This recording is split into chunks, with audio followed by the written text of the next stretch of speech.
Alright, now that we've cut us a few little discs, we'll just take our die out, take our shell holder out, then we'll basically just take this little press rod out and we'll flip it over.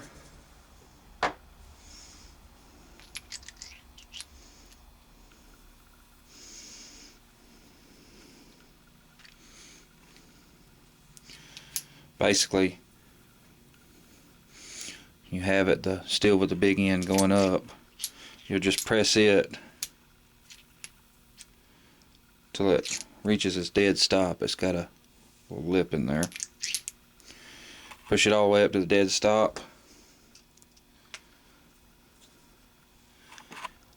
and just snug your set screw down. Drop it back in the press.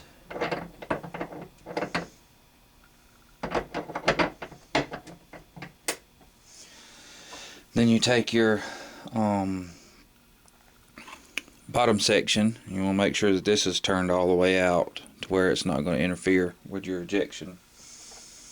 You can push that right into your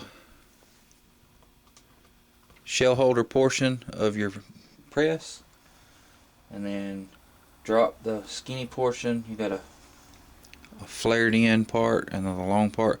You drop this straight into the die bottom, and then if you're using the case ejector, the check ejector that comes with it, you could put that in there, but we're not going to use that. Like I said, I'm going to use the Lee primer arm minus the primer cup.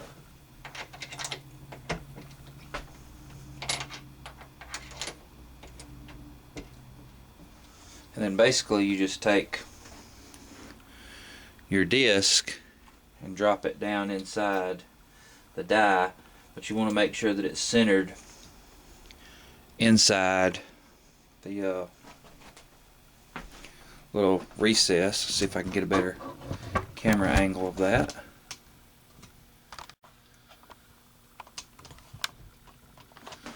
You want to make sure that it is down inside this little recess, like so.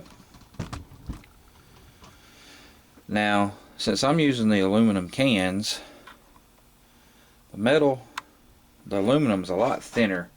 So basically what I do is I just put 2 in here. So I put 2, make sure they're centered, and then you just press down till it stops. And when you come up, the ejection arm will pull it up, and you have a perfect little check. And I'll sit down and punch out a lot of them. Like I said, typically if you drop them, they'll just fall right into place.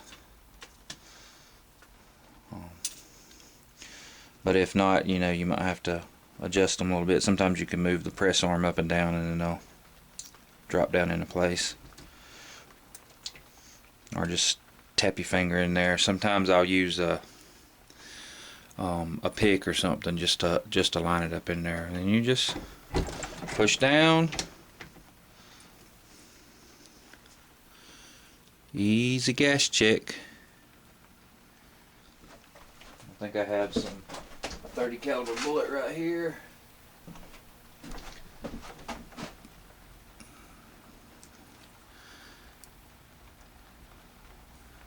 They'll just fit on the end of your bullet, and when you run them through your sizer, it'll crimp them down.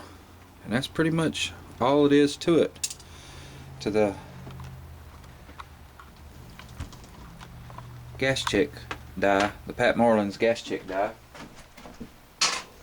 Save yourself a wad of money, because I know copper gas checks usually cost about $30 to $35 a thousand.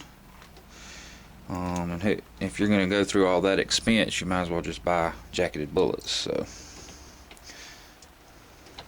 you can just go through here and punch you out a lot of gas checks. Alright, I'm gone.